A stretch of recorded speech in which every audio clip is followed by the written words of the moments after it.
Spoiler alert, we 21st century humans may not be quite as advanced as we think we are, because eons ago, technology, strangely beyond our understanding today, already existed on our planet. Our ancient civilizations created mysterious, massive structures with the power to transmit energy around the globe and perhaps even across vast expanses of space. Over the centuries, many of these megalithic monuments have disappeared underground, only to be discovered by the most ardent archaeologists and modern-day investigators. The overarching enigma of our ancient builders resides in the mystery of their worldwide colossal stone pyramids, both their purposes and the incomprehensible technology behind their creation. Join us on a journey of discovery of previously hidden truths behind the ancient structures on our planet, their mysterious energy, perplexing power, and their cryptic connection to the cosmos.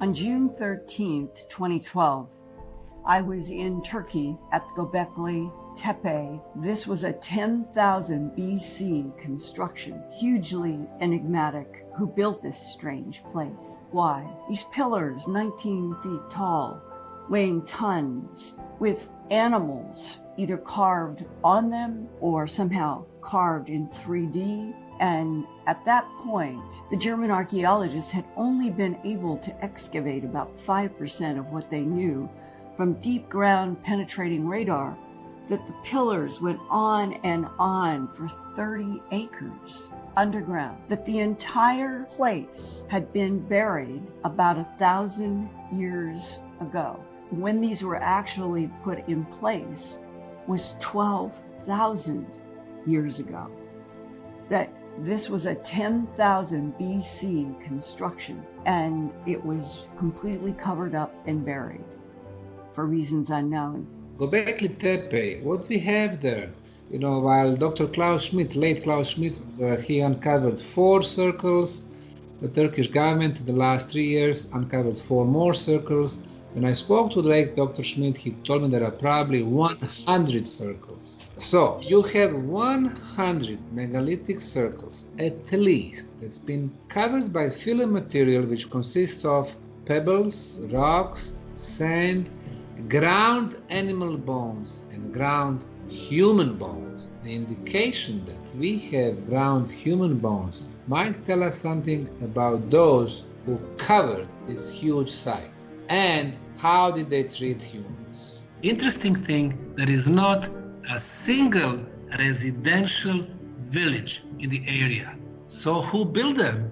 What was the purpose? When you look at the sites of Göbekli Tepe and why the people buried it, and it was very clear that they buried the site over and over, this must have taken them forever to bury. So it makes no real sense if it was something that was done quickly. So this was prepared, and if it was done fast, you have to realize that they must have used some technology that is forgotten today, because to move so much material in such a quick manner requires technological advances that we don't have anymore. So if it was done over time, however, how could this be explained? Could it be explained through the fact that they already had some knowledge about the future, that they foresaw what could come or what was coming? That's another possibility as well. That site is obviously clearly showing some similarities with other sites or pyramids that were buried in India. They buried many sites the same way, under sand. If you look at the potential pyramids of Alaska, first of all, that pyramid itself, while being underground, could have also been buried under ice and snow. So it's not clear as to know how old this pyramid is in correlations to Göbekli Tepe.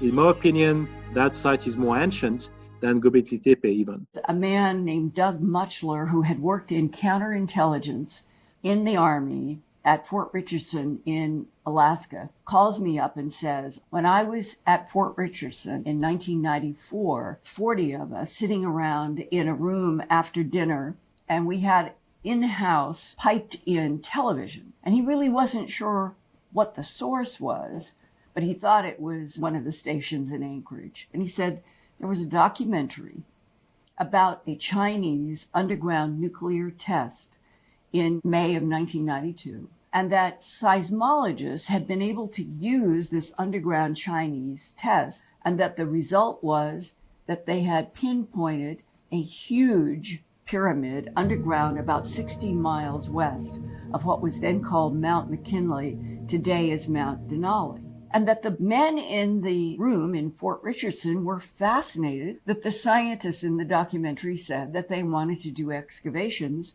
to find out about this big pyramid. And when the program closed, Doug Muchler, who worked in counter intel, was so fascinated. The next morning, he called down at one of the stations in Anchorage and said, I want to get a copy of videotape of what you broadcast last night about this underground pyramid. And whoever he was talking to said, come down, fine. Doug Muchler went down to the station, asked to see the general manager, explained what he and these guys had seen at Fort Richardson, and he had called for a copy of this documentary. The general manager at the time told Doug Muchler, we didn't broadcast any documentary about any pyramid underground in Alaska. Confused, baffled, in counter intel, and automatically and immediately suspicious, Doug Muchler starts to return to the front door to leave the station. Somebody he assumes is an engineer in the station approaches Doug Muchler and said, I overheard your discussion, and I just want you to know, yes, we did broadcast a documentary last night about a deep underground pyramid. And the man said, you're right, you saw it. There's nothing I can do. And walked away. And so it was fascinating to me that I would get an email following up the report and asking if anybody had seen this documentary. And here is the email from a man who would only allow me to call him John Smith, who identified himself as a 46-year-old adopted son of a retired Western Electric engineer who allegedly, between 1959 and 1961, had worked underground 700 feet on what was called a dark or black pyramid. The son said in his email to me, I was instantly reminded of the stories my father told me. He was a World War II Navy veteran Seabee, and after the war, he earned a degree in electrical engineering and later got another degree in physics. He was recruited by the military to join a group of other experts to study and work in an underground structure in Alaska they called the Dark Pyramid. He's spoken numerous times of how seriously the government took this project and the steps that he took to keep it secret. He said it was a study of energy distribution, and Western Electric, that this father went to work for, was involved with starting the DEW line, a system in Alaska that would be able to detect any intercontinental ballistic missiles coming from the Soviet Union. That's why Alaska was important, that they had discovered this black pyramid with the base 700 or 750 feet underground, coming up to a vertex that was 150 feet below ground. His father spoke numerous times of how seriously the government took this project. If this pyramid allegedly found in 1992 is true, our government may have known about it far earlier than that, according to his father. So when did they discover this? The father was able to say the military had come to Western Electric and recruited him to go on a special project to Alaska. They were loaded up on a bus that had solid blacked out windows except for the driver. They were not to have any information about where they were going. But the father had a compass that he wore around his neck that apparently they didn't see in his jacket. And as they drove on this bus from Unalakleet, the father kept looking at the compass and knew that they were going east, that they had ended up approximately 60 miles west of what was then Mount McKinley, today Mount Denali. When they got to this site, the father said that there were elevator shafts that had been built that went straight down. When he went down in this mining elevator shaft, and estimated it was 700 feet underground, that he, quote, worked in an enclosed room. They would have the rooms down on the corners of the pyramid. He always said they were on the corners and that he worked inside an enclosed building at this vertex. He said that the corners of the structures face northeast, southeast, southwest, and northwest, and that it was critical. He began to understand that the government was beginning to have some idea that it was the orientation of that pyramid that was a key to what they were understanding about an energy flow from and through this pyramid. And that a comparison was made for him as a scientist that it was related to Nikola Tesla because of fractals. A fractal is something like a spiral that goes like this. And that spiral is a fractal that is mathematically guided in nature, and that is the spiral of how ferns grow, how leaves on a tree grow. It has to do with a fundamental geometry, kind of a baseline engineering structure in our universe. And that it was the shape of the pyramid that was the perfect structure to create fractals if the fractals are related to somehow enhancing an electric energy flow from these wires at the bases of the pyramid that were not hooked up to any power station. Through my research all over the world, I've learned that the ancients built the oldest, the biggest, and the most superior pyramids with the perfect orientation to the cardinal points, east, west, north, and south. When I say north, I mean cosmic north, geographic north, not magnetic north, which really moves every year between Canada and Siberia. For example, all Chinese pyramids, 250 of them, are oriented to the north. Cambodia, Koh-Ker Pyramid, north. Gunung Padang, Indonesia, north. Now, 155 Egyptian pyramids, they are all oriented to the north. Why is this orientation so important? We know before and after, and especially from Tesla, everything is energy, everything is vibration. Our planet is huge energy ball.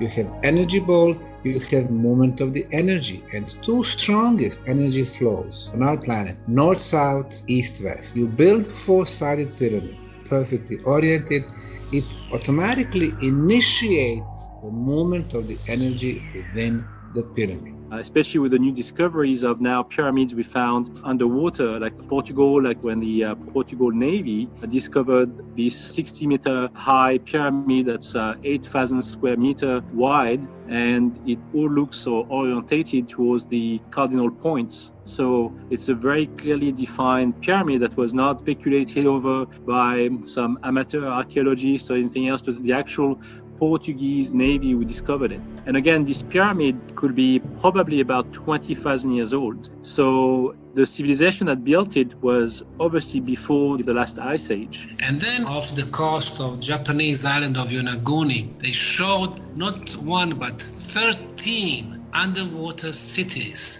connected by stone roads. Since they are submerged, they are on the bottom of the Pacific, 30 to 80 meters, so 100 to 250 feet below the level of the Pacific Ocean. Obviously, they were built much before the end of the last ice age. If you look at even on Google Maps, you can see there are some other pyramids off the coast of Alaska facing towards the cardinal points in the ocean. It's been alleged that there are some lines on the ocean floor that lead towards these kind of pyramid structures. And I think that that's one out of many structures linked to supplying energy to these weird civilizations that may have come from the sky. We have to rewrite all the books about history to highlight those events because we don't know half of our history because it disappeared. The father said in Alaska they were working underground on some kind of energy distribution or acceleration. He knew they were trying to get energy to go through the corners of this big pyramid and up through the middle of the pyramid and to try to multiply and accelerate the energy. The father did not know what the basis of knowledge of the government was on why they had this plan that if they could somehow unite something in the orientation of the four vertices at the base of the pyramid, that they would be able to generate a strong current going through the middle of the pyramid up through the top vertex.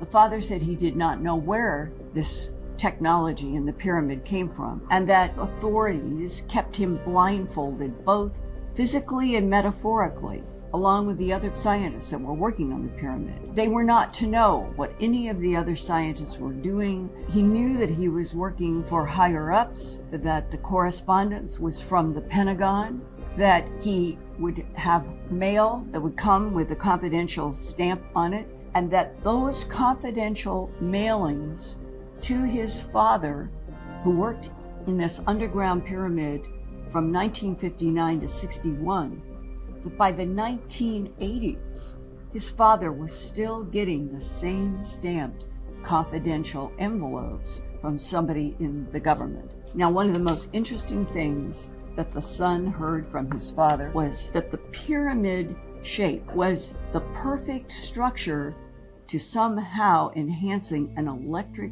energy flow from these wires at the bases of the pyramid that were not hooked up to any power station. The ancient builders were using pyramids as the most powerful machines that's been working for, according to the radiocarbon dating, for 29,200 years. Pyramid is very complex. We discovered that, number one, the shape of the pyramid is the best amplifier. It simply amplifies the natural sources of energy. Under the Bosnian Pyramid of the Sun, we have several forms of energy. We have huge iron plate or iron ore. Iron generates electromagnetic field. The pyramid amplifies this field. Under the pyramid, about 70 feet below, we detected underground water flow. Water moves, it releases negative ions. The pyramid amplifies those negative ions. So we have a huge concentration of negative ions in the pyramids and the pyramid tunnels. During our excavation process, on the pyramid walls and in the pyramid tunnels below, we are discovering a lot of quartz crystal. And quartz crystal has the ability to transform one form of the energy, for example, electromagnetic field, to another form, ultrasound. And we do measure frequency of ultrasound of 28 kilohertz. This is known as the levitation frequency.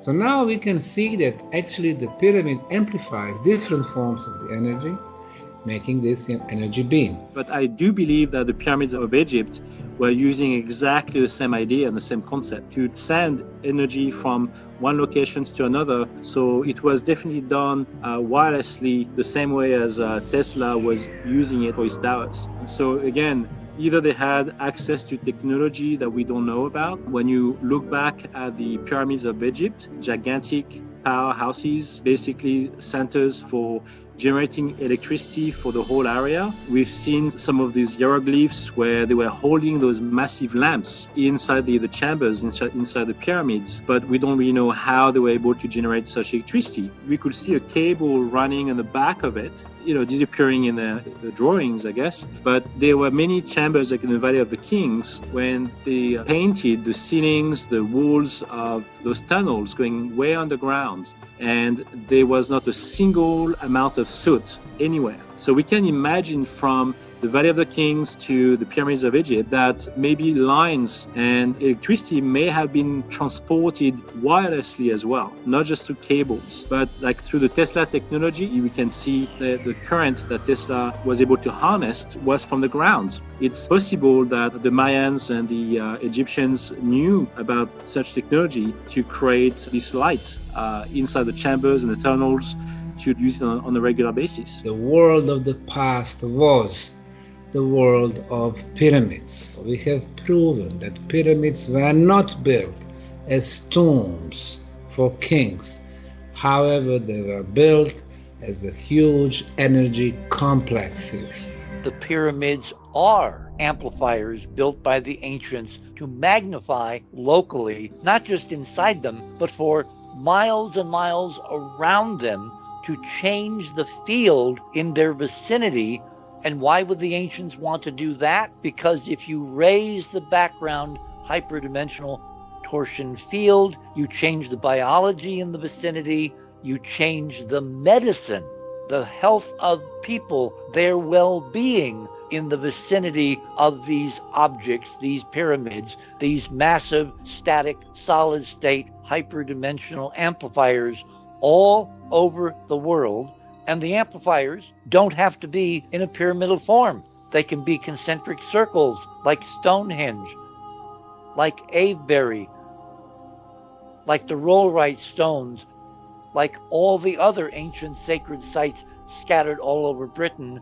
And then, of course, that led us to the discovery that the crop circles, appearing first in Britain and then ultimately all over the world, were being created by the same kind of hyperdimensional forces, by some kind of technology in the living biology of Earth, as a hands-off prime directive tutorial from somebody upstairs trying to reintroduce us, the honest folks outside, the deep state black ops system, to how to find our way out of the hyperdimensional box that someone has placed us in. Pyramids have many different purposes, such as the Egyptian pyramids show. They have purposes that relate to interdimensional travel from one planet to another through interdimensional wormholes. So the pyramids relate not only to the planet on which they are located, but they can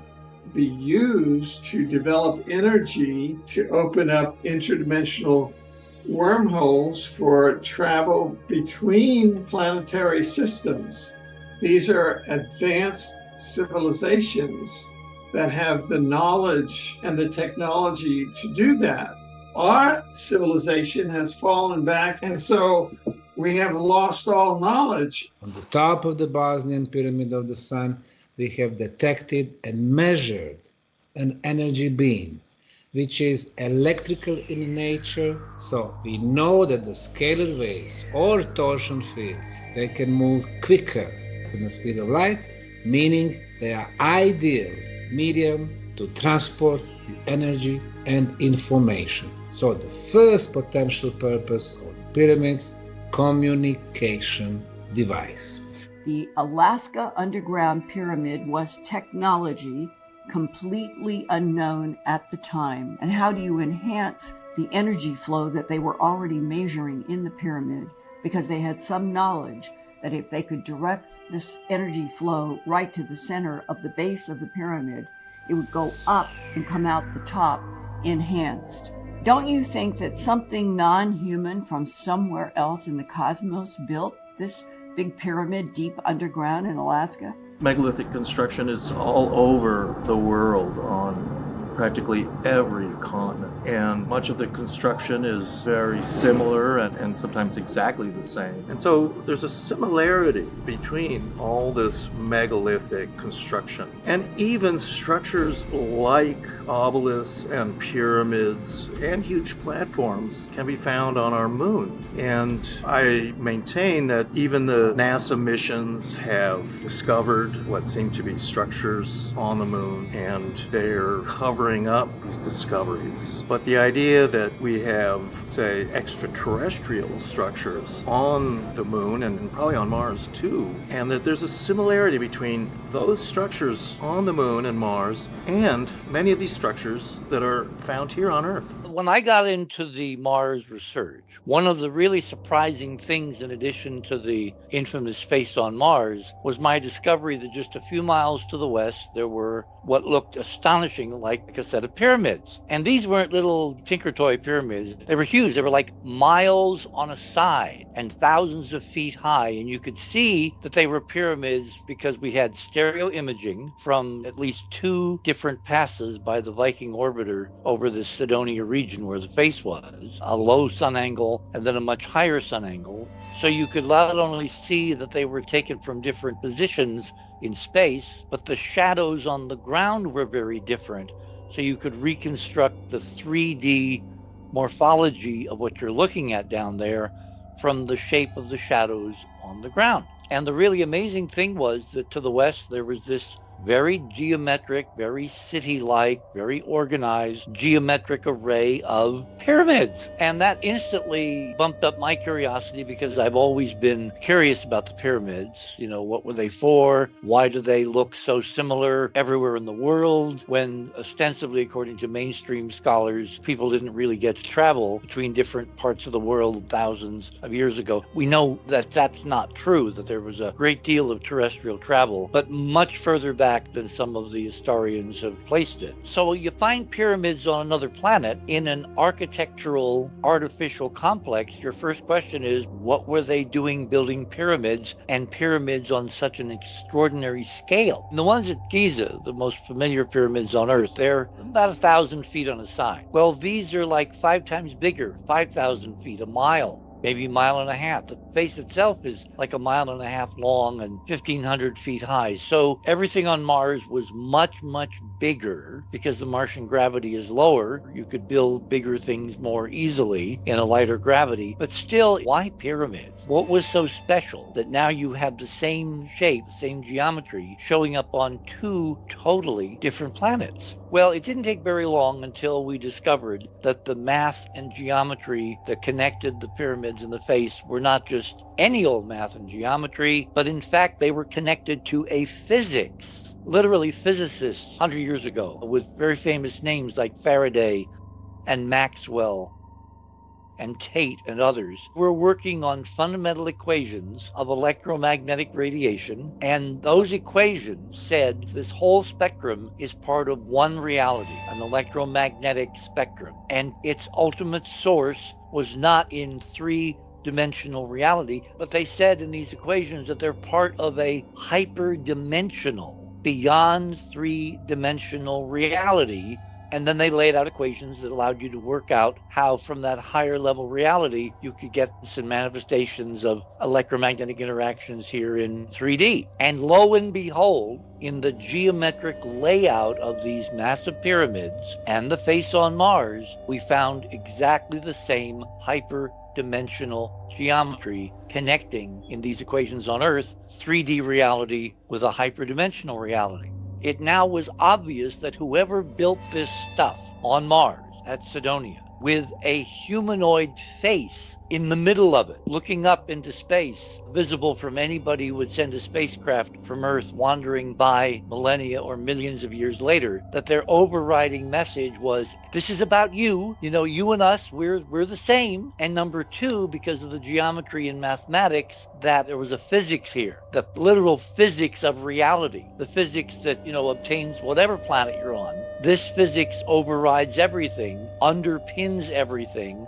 And if you figure it out, you will have ultimately how to transition from 3D reality to to higher level realms. And that gets us instantly into very metaphysical stuff like what happens before we're born and after we die? I mean, do we really live in another dimension? In other words, these are huge existential questions, all coming back to the fact that when we finally got decent images of this little place on the northern hemisphere of Mars called Cydonia, right next to a human-looking face, which screams humanity, there were a whole bunch of pyramids, very much like, only on a much bigger scale than the pyramids we find all over the Earth. And these, of course, are all laid out in my first book on this, The Monuments of Mars, A City on the Edge of Forever. We can hypothesize that they were interconnected in some way, that they were of the same solar system civilization. And we were hypothesizing that the Alaskan Pyramid was part of the verdant Earth interplanetary solar system civilization that included pyramid-based interplanetary civilizations on Earth, Mars, Tiamat, and Venus. Now, this is all a hypothesis that about 705,000 years ago, either through war or a solar system catastrophe, Tiamat was pulverized and is now the asteroid belt. Mars was brought down to a planet with a thin atmosphere and no vegetation. And Earth, the third of these pyramid-based planetary civilizations, at that time, the pyramids would be used not only for energy on the planet on which they were built, but for the dimensional ecology within which the planet finds itself. So these pyramids are advanced interdimensional machinery for navigating universes. Most of the technologies out there used to build the pyramids were definitely aliens. At least the notion of using frequencies to move rocks or levitation was certainly one of the main tools for all of these sites. So it was the shared common knowledge without traveling from one place to another, maybe by using spacecraft. They may have told them how. But even the sites in South America or Central America, they still don't know who built them. After the cosmic accident, the beings, they ended up on our planet. They could not repair their spaceship. They stayed on our planet, continuing the tradition from their own planet, building the pyramids. So it seems really that our planet has such a strong connection to the cosmic bodies. Something must have happened that was of significance for them to be always looking up to the sky. I mean, when you look at Nazca, which is, by the way, the second driest place on Earth after the Gobi Desert, and this place has those lines on a 50-kilometer long plateau that depict different types of animals and insects. And all around this plateau, the local mountains have been shaved off and they have runways built on top of them. And the stones coming from these mountains have been removed and taken out of sight. We don't know where the stones went. In fact, there've been no trace of those stones found locally. So we don't really know where the stones were sent to what purpose. There are also some holes found on those adjacent mountains that were dug for like mining. And most likely those places had gold in them. And so they were mining for gold in different places, which look like those sites were more ancient than the ones found in Nazca for the Nazca lines. So while those lines are very unusual, like some of them are perfectly straight over like 30 miles. And we could do this today with the new lasers of technologies we have today. But if it was done 3,000 years ago, how were they able to make them so straight? It's hard to understand with rudimentary tools that they had in those days. So they must have used some ET technologies to make it happen. In many ways, like to levitate the stones, to shave off the mountains, they must have had the use of lasers, most likely in a large capacity. So if it was done fast enough, I wouldn't be surprised if they used massive lasers from crafts, but also vaporizing such stones into vapors or even sand. Once again, that can be achieved with frequencies,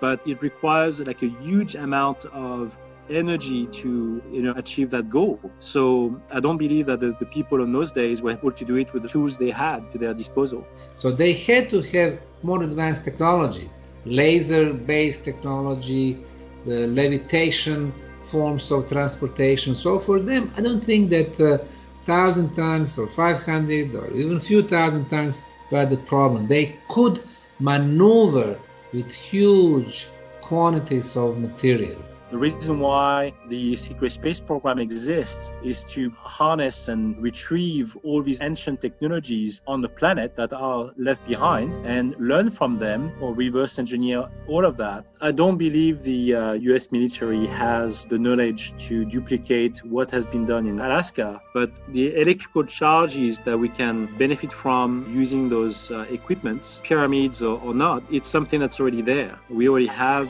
this energy all around us. We just need to know how to harness it. And we already have the technological advances today to do that, but it doesn't cost money. It's basically free energy, and that's the reason why the big companies around the world don't want to use those energies, because they don't make any money out of it. So they will keep it quiet, they will probably destroy them, or they will use it for a different purpose. If it's already like an existing structure underground, the military loves to use it. And I believe that that's the case for Alaska. I received a very important email from yet another son of a retired U.S. Navy chopper pilot. And one day, a U.S. Air Force chopper landed in Unalakleet, accompanied by an escorting fixed-wing aircraft. The pilot is now telling the father, with the Navy background, that they were not going to do a DEW-line station, but they were going to go to an ultra-secret underground facility that was every bit as hush-hush as the Manhattan Project had been. And the pilot told him they were going to have a lot of electromagnetic interference, that it was not a nuclear device, it was not made by humans, it was an incredibly old pyramid, that it was cut from some kind of special black stone, and it was capable of producing enough energy to power the whole North Slope, all of Alaska, and most, if not all, of Canada. The pilot went to VFR since all the instruments started going crazy in the chopper. The chopper's cargo was 3 suitcase-sized containers and made of very high-quality aluminum-looking alloy. There were no markings other than warning labels on these suitcases, top secret, not to be handled or opened unless authorized. The only things visible of the facility was a concrete blockhouse, a small tank farm and motor pool, and the top of what was obvious to the father, that he was looking at what he said was the top of a mine elevator that was surrounded by light towers and electric fence topped by razor wire. One of the questions that I had raised was, how do you think that this pyramid was originally discovered, if it is underground, and when did they start building these vertical shafts, these mining shafts going down, and when did they build these rooms down at the bottom corners of this big 700-foot or 500-foot high pyramid? There was a man who identified himself to me as a Navy captain. He emailed me about what he speculated might be an answer to how our government in the United States found this deep, black, huge pyramid in the first place. Assume you were part of a scientific team tasked with finding the unknown source of an extremely large electromagnetic interference signal. The team would use a variety of highly technical measurement surveys to try and locate the signal. And they would finally determine that the source of the EMI was coming from a single source. And then you would go to that location. There would be nothing there. So what would be the next step? It would be the Department of Defense would tell that military unit, you start digging. We're going to find out where this big electromagnetic interference is coming from. And this makes sense that that's how they would have discovered this large underground pyramid that caused the helicopter to have all this electromagnetic interference.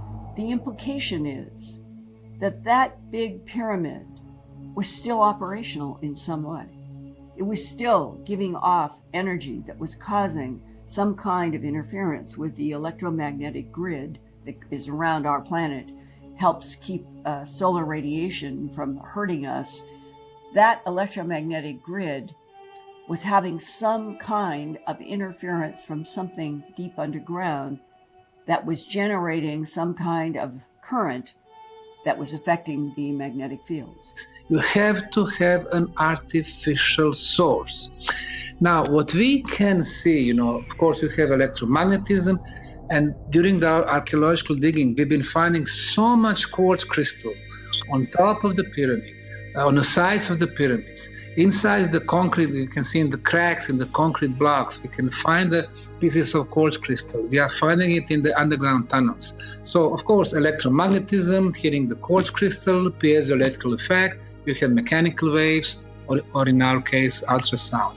So the ancients were so smart, they were using all these natural elements. They were probably adding some. They placed the pyramids above underground water flows. Water moves, releases negative ions.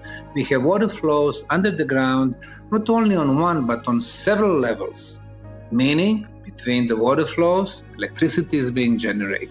There are basically powerful energy vortexes you can detect through the landscape as well. Like in Sedona, in Arizona, you can see the trees. They are called the corkscrew trees, and they are twisted. And people assume that those trees are being twisted by an underground energy that radiates to the ground, and a lot of New Age people go there and worship the place and go there on retreats, and there's a lot of UFO sightings and UFO enthusiasts going to these places. But same thing goes with Giza, with Mount Shasta, with many sites around the world, to be honest. In Alaska, this pyramid, our government knew, could generate enough power to power the entire nation of Canada.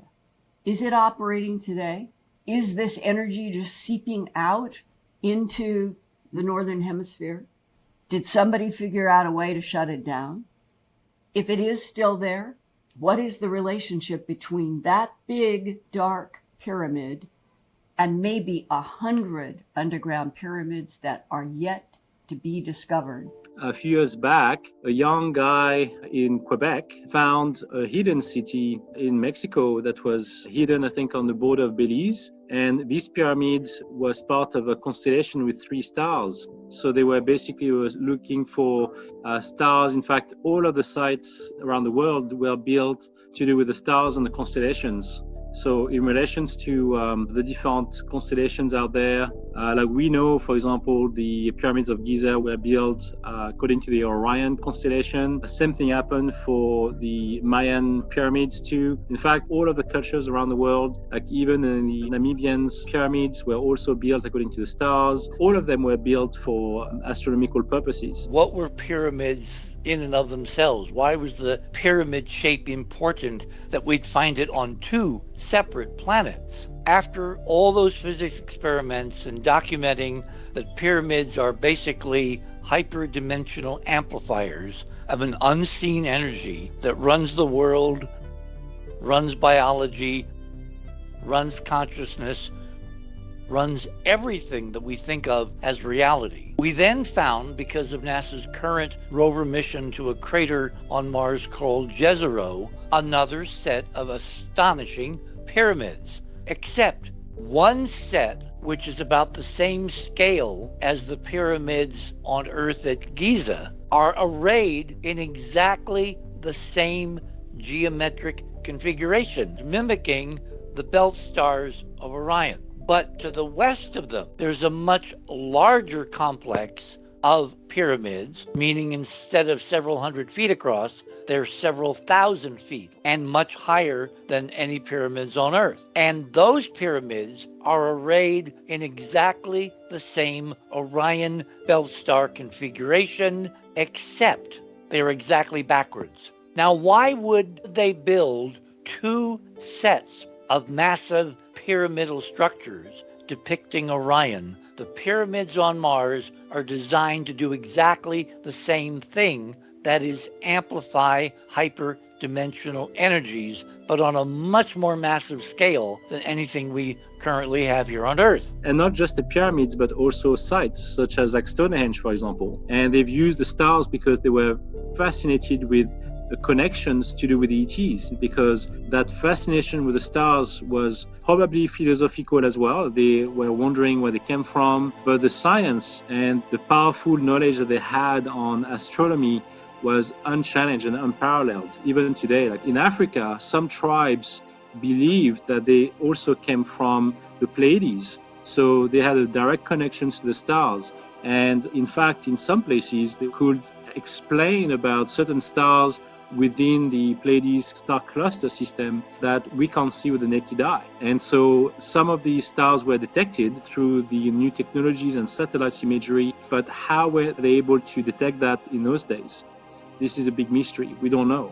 If we could go back 1 million years, that there may have been non-humans terraforming and working this planet, knowing how to work between a pyramid structure on top and a pyramid structure below, and that there is a grid, and that once all of that was in place by intelligences who understood the relationship between a pyramidal shape and the orientation on this planet to specific north, south, east, west angles, automatically generated between the magnetic fields of the Earth and the pyramid a flow of energy that could be accelerated and increased, that the pyramid and the pyramid only could provide, that whoever made this pyramid understood.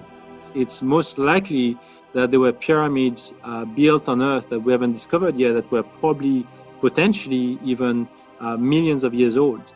However, we are getting into the new era. It's not only the mainstream scientists who work on these sites. They helped us realize that there is something wrong with the theories. They've been working around the planet, proving that number of megalithic and pyramid sites are much older than a few thousand years. They actually prove that much before the end of the last ice age, we did have advanced civilizations all around the planet. If you look at the pyramids in Alaska, if you look at the structure themselves, I believe that the material used to construct those pyramids are not from this earth. I think it was brought in, and in order to achieve the energy conduction that they have, this is not something that you can create or make from earth. It has been brought in. It's a black stone that is superconductive, and it's not from this planet. The cultural heritage of the world belongs to all of us. They found the proofs of ETs, they found thousands of artifacts. Why would they hide them? This is our history. Let's talk about it. Let's see what we can learn. It has always been about the energy for the ancients. But their concept of energy was much more advanced than ours. Look at what we do. In the last 300 years, coal industry, oil and gas, limited resources, nuclear technology. You go from Chernobyl to Fukushima and back, it's still radiating and poisoning us. Instead, the ancients were using the shapes, pyramids, energy potent places, different form of natural resources, and they were getting energy which is unlimited, clean, and free. As we're getting to the middle of the 21st century, the planet is suffering from an increasing warming climate. We are still dependent upon fossil fuels in oil and gas. Is it our future to find a way to activate a grid and finally tell the whole world, this is how we can live going forward on the Earth, and this is how we can control global warming, and this is how we will end the fossil fuel age?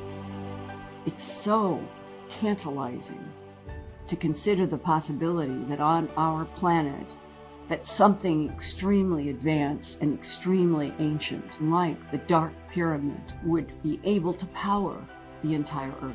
The implications of these basic questions literally are civilization changing. And the only problem is who's currently in charge of civilization, doesn't seem to want to change very much of anything. And so it's up to us to figure out how to do it independently, separately, without governmental support, and simply change it ourselves. The would-be leaders and rulers of this world owe their power to their monopolies over energy, transportation, pharmaceuticals, medicine, etc. They realize that if we understand that there are alternative species out in the universe, then there are alternative energy sources, transportation sources, and it might upset their monopolies. We are rediscovering history, especially using alternative energies. When you think about technologies that may come from aliens, we probably would have to understand that those technologies will bring us to the next level of consciousness. And I think it's very important to know that it's already happening. We are definitely seeing this change in consciousness, that people are now open to the alien entities. They are open to the alternative energies. They are embracing it without questioning it. We can see that through the use of batteries from Tesla. We can see it through like wind power energy, solar panels. That's just the beginning. Once we understand how the pyramids were built using frequencies, and we know that scientists today have discovered through quantum computers and frequency generating equipment, we can reshape water particles. We can levitate objects through frequencies. We know that. That's already in our hands. We know that's possible. So I think we're just at the frontier of changing the way mankind is going to be living on this planet, and then potentially moving off planet using exactly that technology. And the sadness is that the cover-ups, the denials, the policies of lies about what our government and other governments probably know versus what is allowed to be shared with scientists and the public. The disconnect is still so huge. Until we can bridge that gap, it's my personal opinion as an investigative reporter for 4 decades, our planet is going to continue to suffer, and the entire population of this Earth is going to be disabled when it's very possible that right under our feet could be the power system that could keep this whole planet going without any contribution to warming.